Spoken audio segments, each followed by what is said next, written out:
Well, good morning, soon to be.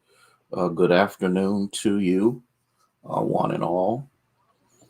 Grateful for the privilege to be able to come and to share with you on this morning, stepping over into this afternoon.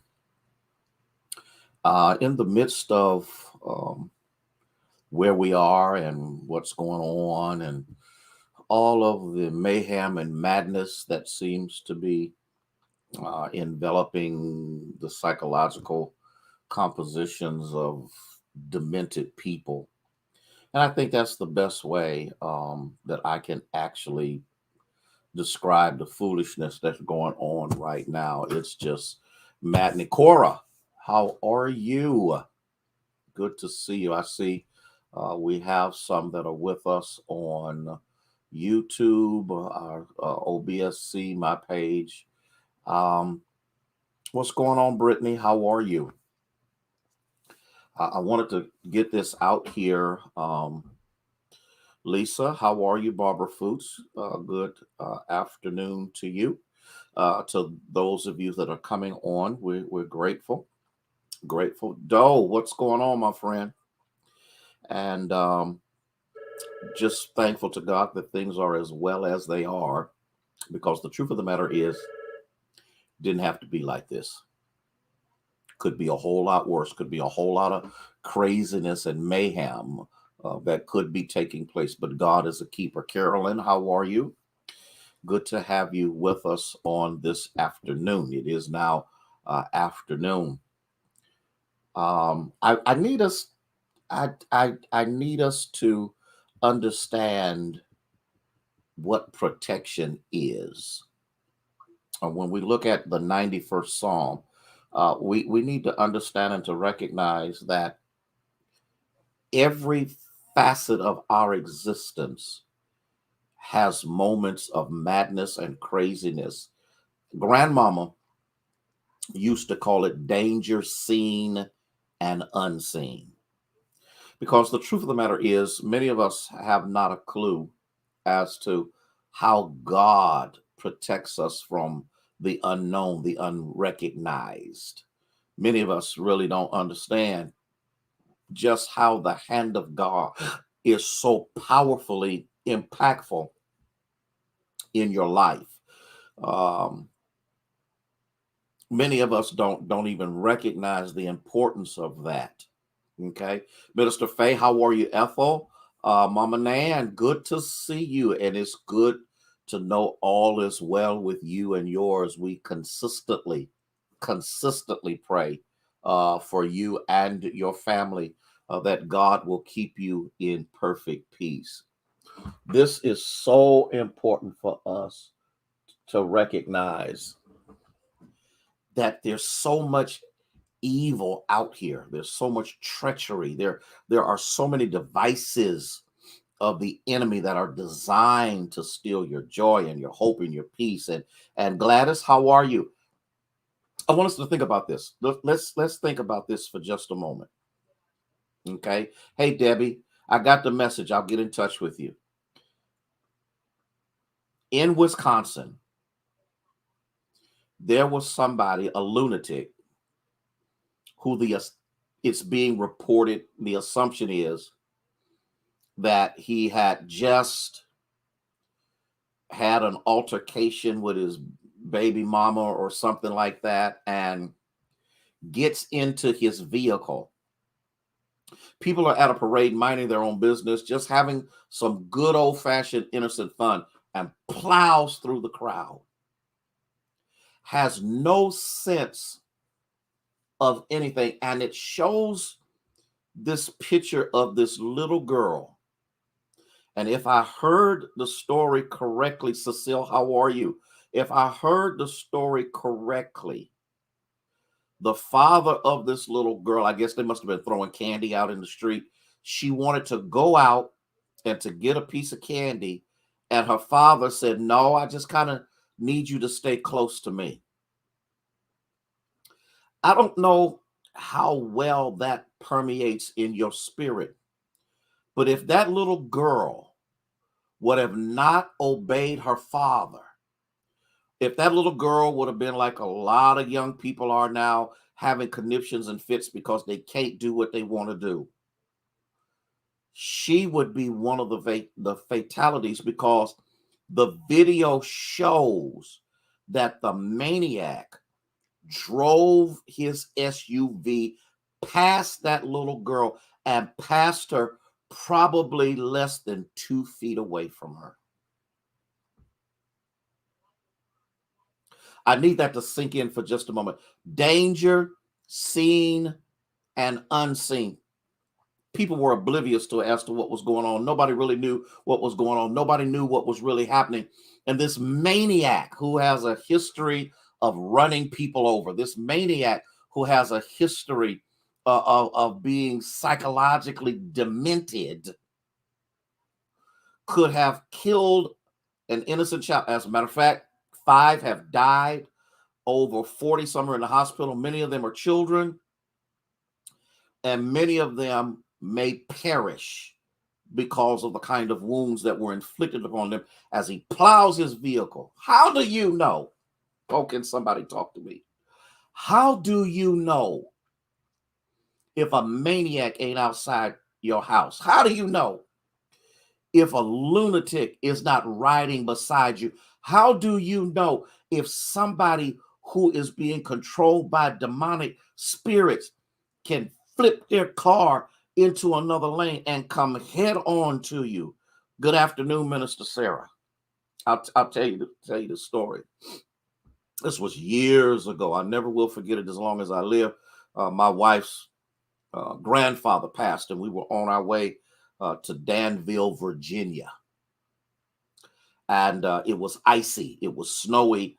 And that was back during the time when nobody flew. We drove wherever we needed to go. And so the road was icy and dangerous and treacherous, but we were making it. We were making it. And all of a sudden the Lord said, look up. And when I looked up into my rear view mirror, I saw this truck that could not stop, was barreling toward our car. And the Lord enabled me to pull my car off to the medium of the side of the road. And the truck that could not stop because it was on ice barreled past us. Danger, seen and unseen. He says, it says, no evil shall before you, nor shall any plague come nigh your dwelling. Get this. And I understand the biblical connotation that's taking place here, because many of this is referencing to the temptations of Jesus. Pastor Good, how are you? And in the midst of that, we understand, because I always want to make sure that I exegete the passage properly, but I'm trying to get a level of application so we can catch what's going on here. How many times, let me add one more thing to it. How many times have you gotten mad with yourself because you've headed in the wrong direction, and then when all of a sudden you realize it, you say, this is not where I needed to go? I used to get frustrated about that until I started looking at what could have happened.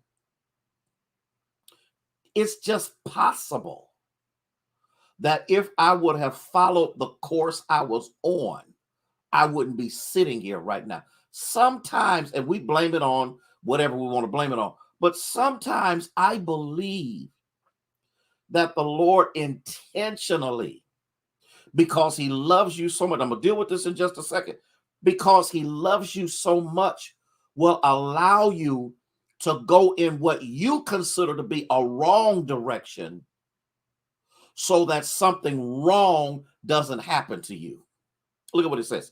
He says, nor I think about, because I got a bunch of grandchildren and great-grandchildren, I think and thank God every day for the livelihood. Minister Sarah, you need to talk to me. The livelihood and the protection that God places on my family. I think about the fact that he has given angels charge over you. Oh, I'm trying not to do this.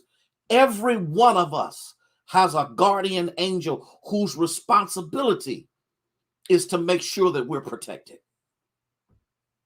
Okay? Why? Because he's going to keep you in all his ways. Elder Jordan, how are you? Are you catching what I'm saying? He'll keep you. But here's the key. You got to want to be kept. Okay? His hand shall bear you up lest you dash your foot against the stone. You should tread upon the lion and cobra, the young lion and the serpent. Shall you trample on the feet? Here's what he's saying. Here's what he's saying. Here's what he's saying. Here's what he's saying. Here's what he's saying. Hey, Daryl, how are you this afternoon? Here is what he's saying. You have more protection on your side than the enemy has arrows to launch against you. Linda, how are you? Been praying for you, girl. Oh, I wish I had somebody that caught what I said. I wish I had somebody that recognized what I wish I had somebody that understood danger seen and unseen, because he's my protection. I have no clue what level of demonic activity is actually happening around me or my family, but I do know that he will protect. I do know that he will provide. I do know. I do know. I wish I had somebody. I do know, Jamie, that my God is able to do exceedingly, abundantly, all you could. Even when I'm not walking right, even when I'm not living right, even when I'm not thinking right, even when I'm not doing right, his protective hand rests upon me and my family.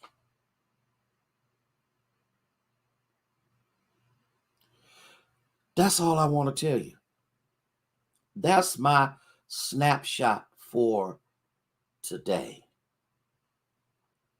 is to let you know that, okay, this just dropped in my spirit. You remember when the servant of the prophet went out of the tent, and when he went out, the armies were gathered around, and he ran back into the tent, and he said, Master, the enemy is here. The enemy is here.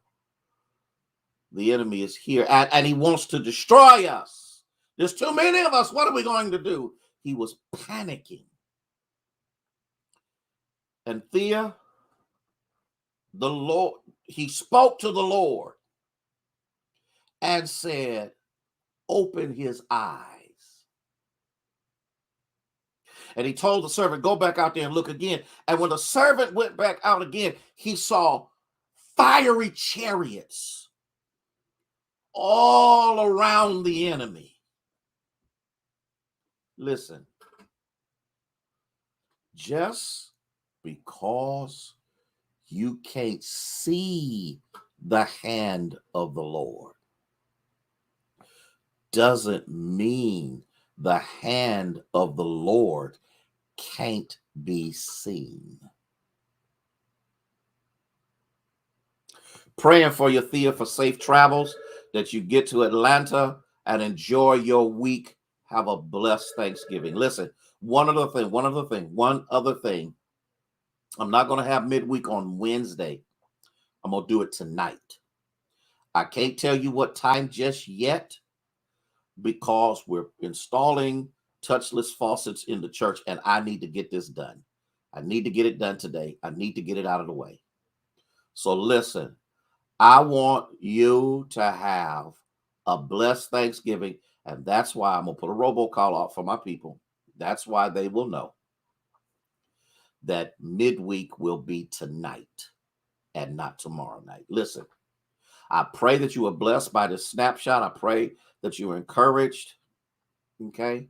I pray that these few moments we've been together have given you the impetus, the strength, the fortitude that you need to press on. If I don't talk to you later, I want to say happy Thanksgiving to each and every one of you. And in the midst of all of that, even your mad, crazy relatives, thank God it is as well as it is. I love you one and all. May God bless you and may he keep you is our prayer.